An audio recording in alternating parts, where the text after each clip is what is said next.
was here, so I've got some. Okay, please rise for the pledge.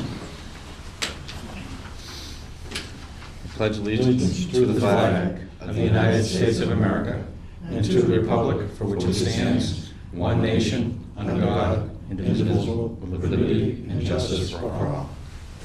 Thank you. There are no agenda adjustments tonight, and this meeting is being videotaped.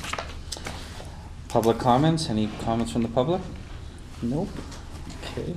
I ask for a motion to approve the said minutes. I'll make the motion. Motion made by Norwell. Second by Abington. Any discussion? No?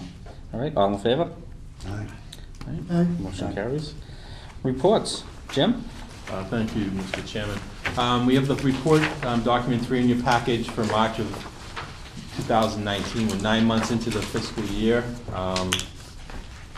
On the cover, again, spring sports have started. We have a little bit of lacrosse and girls softball. And again, as Cody mentioned last month, there was an alumni hockey game that took place since the last meeting. And there's a picture that was posted of, Coach Marini and all the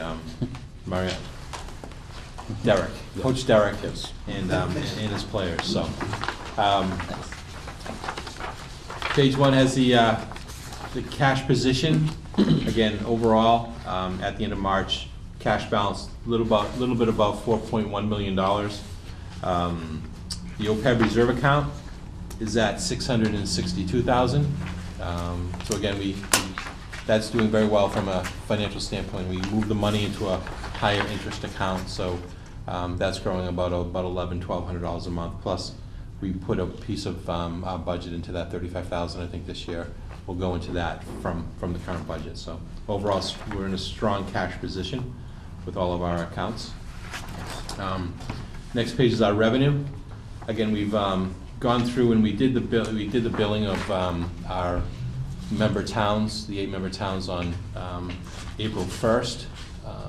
The money was due. And as you can see, the revenue for this month, Abington, Norwell, and Situate had prepaid their numbers before the due date. So we have $666,000 of revenue during March from our towns. All the other towns, their money did come in after the April 1st deadline. So it's everybody's paid for, and we're doing fine. The other accounts that we have, investment income, some miscellaneous income, and of course the Chapter 70 money, which comes in monthly of $361,000. So overall, our revenue for the month was $1,033,000. So again, everything's coming in as expected. There's no surprises with the way the revenues are flowing. And the final page is the expenditures. For the month of March, again, just a hair over $1 million was spent during the month. Again, mainly in payroll, health insurance, other items. Again, as things we're starting to wind down, we have the last couple months of the fiscal year in our sights. We go through and starting to do some projections as far as where our spending is through today, what we think it will be for the last couple months, and at some point Tom will present some items to the committee for if there's any surpluses that have been recognized for the end of the year. So, but overall, everything's on the train's moving in the right direction. Again, Sylvia and Trish are doing a fabulous job in the business office. I know I say that every month, but it's seamless. Tricia and Crystal just got back from a conference for Tyler, our Infinite Visions software people. We're moving more and more onto the cloud-based systems from an accounting standpoint.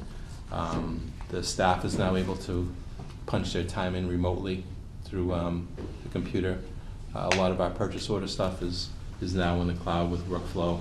So we are moving in the 21st century with the way that we're handling the office, with the business office and so forth. So it's very exciting. It's exciting for Tricia and for Sylvia to be up and running in a new realm of technology.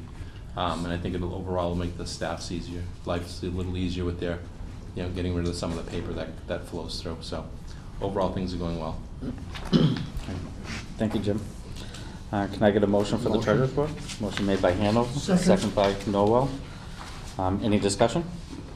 All in favor? Aye. Motion carries. Thank you.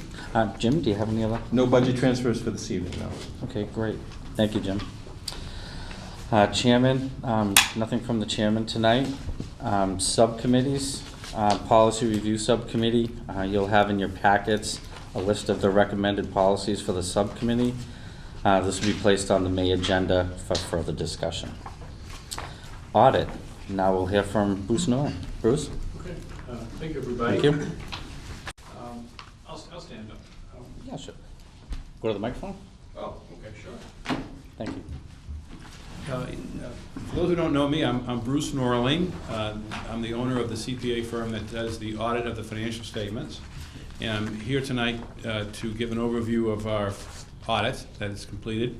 And each of you at the table there has a copy if you want to refer to it.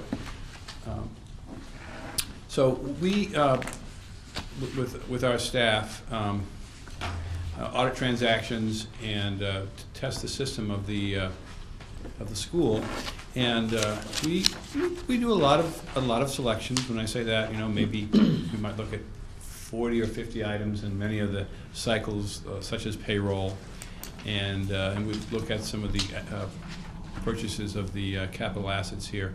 So we do a fair amount of testing. Jim, the treasurer, is quite competent, and of course he does most of the work in the sense that we give him our selections and he pulls information for us, answers questions, and is along with his staff. So it is generally a pure audit situation where we're auditing the numbers that Jim and his staff puts together. Putting together, however, this financial statement, this whole package here, is quite a task, and I think we work together with Jim to do it, and so our final result is we have an opinion of the financial statements that everything is fairly stated, and we also audit in accordance with government auditing standards. So we do the work we need in order to say that, okay, the auditing of the contracts and agreements, as well as the system of internal control, meets the requirements in accordance with the government auditing standards, as well as actually generally accepted auditing standards are met too. So we really do a thorough audit, I believe, and so that's good news that the reports we have no findings, and I think your controls are very adequate here, and based on our testing, we had no exceptions. So of course, we don't test everything, or far from it, but we do a pretty good cross section of all the transactions that occur. On the financial statements themselves, if you'd like to, I can look at the page 39, which is the budget versus the actual results. And what it shows is that you're pretty much on budget. The overall bottom line is on budget. Your revenues were a little higher than you expected, but your expenses were a bit higher than you had budgeted. So it all came out pretty close. So I would say that you do a good job managing your budget to stay within it. And also, I think you manage at year end reserving money, setting money aside for future projects. And I think that's another way of how you manage to also keep the state happy, that you're not retaining too much dollars in this. And in fact, I'm going to also flip to another page. If you flip to page. Bruce, do you have another one, please? I do. Jim. I got plenty. Oh, just holding out on me. Thank you. There you go. Oops, sorry. If you flip to page 13, near the bottom of the page, it has your fund balances, and the unassigned fund balance of $713,000 is acceptable with the state, that you've not exceeded their requirements for having kind of unencumbered money, and what's the buzzword for that, Jim? Reserve? Excess and deficiency. Yeah, no excess and deficiency in this particular number. So, but just above it, you have some committed amounts that you voted to put aside for future projects. So that's how you manage the process to stay within your budget, yet you're still able to put some money aside for future projects and to keep the state happy. And I've audited it, and it appears to be correct. There is a couple of pages I just thought I mentioned. Page 17 and 18 are not part of the budget, but they're the OPEB money that Jim referred to about 10 minutes ago that you're maintaining to fund the future OPEB payouts. And then there's also student activity funds and some trust funds. I think there's some scholarship funds. So these pages, 17 and 18, show the control of those monies that are not in the budget. If you're curious about what those pages are.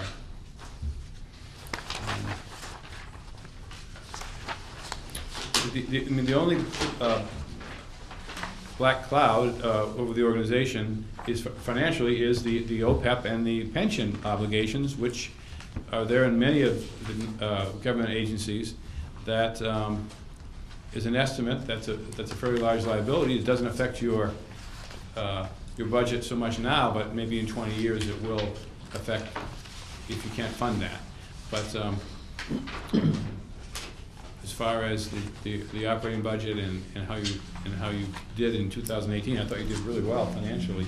I thought you kept within what you had to do, and I think with no findings in the finances, I think that you should be congratulated. It was a good year, and so it's on to 19. Any questions? Anybody? Yes, I have one. Yes. Two actually, Bruce. There's been quite a bit of chatter this year in the associations about to make sure if we wanted to spend our E&D money, it is certified. And I believe Jim told us it was certified. It was certified last month, yeah. Last month? Yeah. Okay, I'll discuss that afterwards. Okay. From the chatter. And the other thing is the revolving accounts. Mm-hmm. About using them for the purpose and not hoarding them and creating funds. Did you find any problems there? I didn't find any problems with it, with the revolving funds. Enterprise accounts. Yes, you know, like the shop or the, you know, the place across the street, across the hall there, you know, the hairdressing and so on. I don't see abuses there. You know, the restaurant here, I mean, at least I didn't notice. If I did, I would say, but I thought that I didn't see any hoarding or excessive amounts of keeping profits. Okay.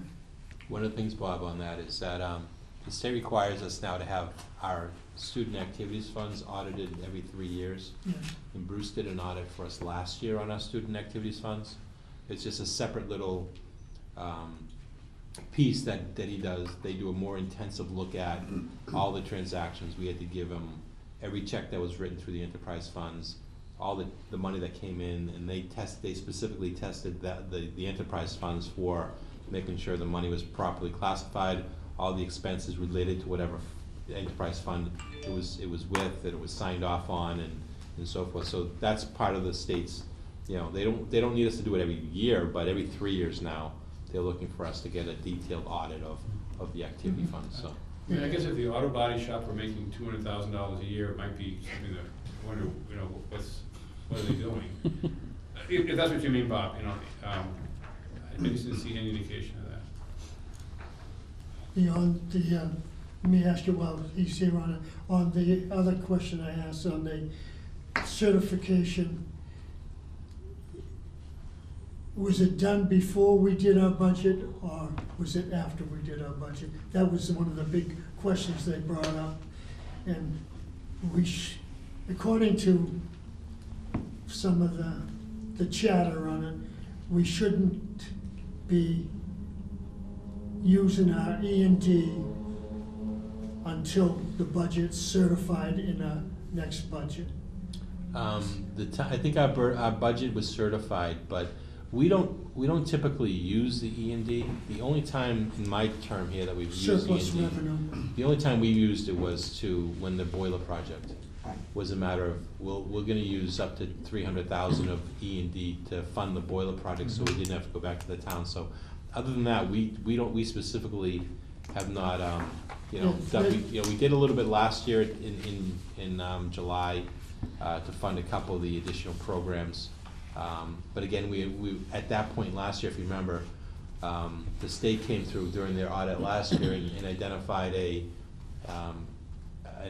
compensated absence policy that we had on the books, and they said that was now disallowed, and that put us to the point where we were at the ceiling of all of our E&D. So the committee last year, I think it was $117,000 that was allocated from E&D to fund a couple capital projects to give us a little breathing room under that, so we That was weren't. not necessarily the capital project, but reduce our budget to the cities and towns Yeah. they brought up to. Yeah, we're not using it to reduce. We're not using E&D as a function to fund any of our budgetary costs. So. Okay. No further questions. Okay, thanks. Thank you, Council. All right. If there isn't any others, then I'm gonna say thank you for your help. Thank you, Bruce. Okay, Bruce. And, Thanks, Bruce. See you next year. We'll be in Okay, touch. looking forward to it. Make a motion? I'll make a motion, we accept the auditor's report for Secondly. fiscal, Motion made by Norwell, second last by... fiscal year. Okay, thank you. Motion made by Norwell, second by Hanover. Any discussion? All in favor? Aye. Motion carries. Thank you. See you, Bruce. See you. Safe Take care, Bruce. travels. Thank you. Now we'll hear from the Superintendent Director. Thank you, Mr. Chairman. My first item in my brief report, a budget update. It took 2 nights, but we did secure Whitman's assessment. I'm sorry, I was in Whitman earlier. Situate's assessment on April 8th and 9th. They typically have the earliest town meeting, and so they approved our budget. They had many other warrant articles that led to the budget not being looked at prior to 11 p.m., so it carried over to the next night. And as you know, we'll have Cohasset's town meeting coming up at the end of April, and then we have 5 town meetings on the first Monday of May, and then and I will be in Whitman that night. And then we end with our town meetings with Abington having the last of all of our communities in the district. And later this evening at about 8 o'clock, Jim and Tom and I will be teleporting to Abington for Abington Finance Committee meeting. And that will probably be the last of the Finance Advisory Committee meetings for this budget cycle. Item 2, Spring Program Advisory Meeting Update. We had good attendance. Thank you, Bob Mola, for representing the school committee coming to our spring advisory. As you know, we have 2 advisory meetings per year, one in the fall, one in the spring, and then we have a general advisory dinner. And I'll direct your attention, if you have your calendars, that's going to be May 9th at 6 o'clock. If you are available to come, Susan will ask for your availability so that we can get a sense of seating and capacity and whatnot. That's a great opportunity to hear from the respective chairs of the committees. We're going to, the goal that I've asked the administrators to deliver on is to provide basically the written reports of the respective committees in advance so that we can send them out to committee members, so you have an opportunity to digest in advance what will likely be reported by the committee chairs. So that'll make for an efficient evening and an opportunity for dialogue and questions as well. So again, that's going to be May 6th at 9 o'clock. May 6th or May 9th? Excuse me, May 9th at 9 o'clock. May 9th at 9 o'clock. Let me try again. May 9th at 6. May 9th at 6 May o'clock. 9th at 6 o'clock. There will be no 9 o'clock dinner. What did Whitman do to you? Yes. That's a Thursday night. I've got to read my paper right in front of me. Goodness gracious. That's a Thursday night? That is a Thursday night. That's a good take. And lastly, item 3, legislative breakfast. Oh, yeah? We have been looking at some dates, and it looks as though the best date for the majority of our legislative delegation, a combination of the actual legislators or their legislative aides, would be Friday, May 17th, 8 o'clock a.m.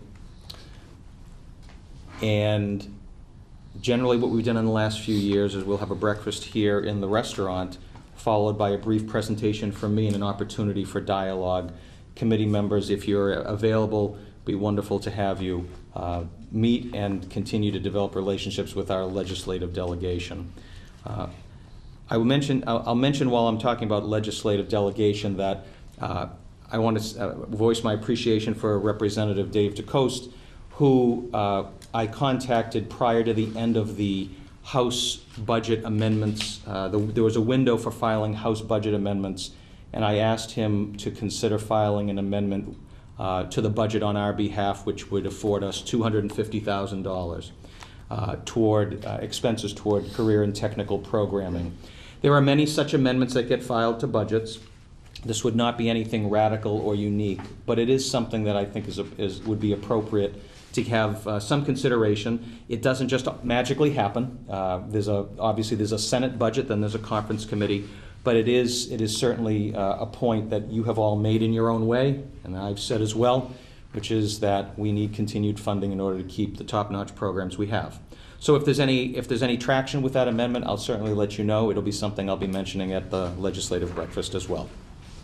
And an item I didn't have on my report that I would just like to mention is that next week we'll have a 3-person team coming in from the New England Association of Schools and Colleges. We would have mentioned this briefly back in the summer or the beginning of the school year. We are now in the middle of our 10-year decennial 10-year accreditation. For regional vocational schools in Massachusetts, what's unique is that NEASC does a mid-cycle check-in, which is at the 5-year mark. It's not a very onerous process. I spoke with the chair, who's coming in. They'll be coming in midday on Tuesday for a tour.